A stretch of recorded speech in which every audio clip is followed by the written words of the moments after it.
So there's a big issue here about memory and imagination, that for anyone like me born in the 1950s, what I encounter here rings bells of memory for me.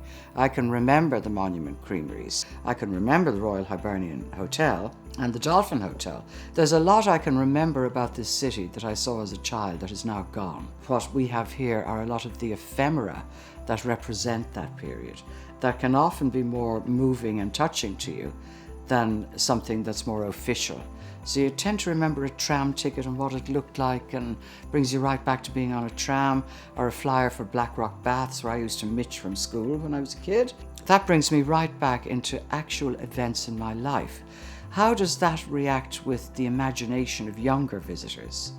I think it gives them a sense that this city was different, and part of the objective of any museum, of any library, of any gallery, is to remind people that the past was different from the present, which seems like an easy concept, but it's not as simple as you think. People tend to think backwards with the same sets of values as they have now. They tend to think the city was always this way.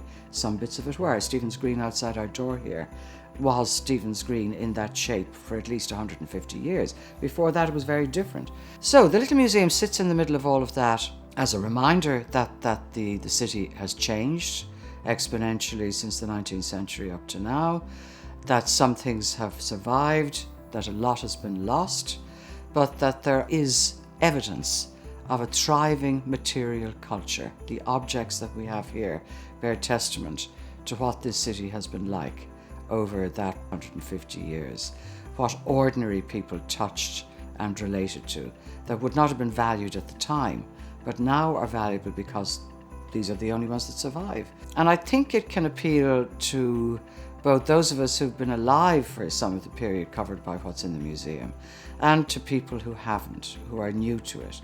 And that goes to the way that the material is presented.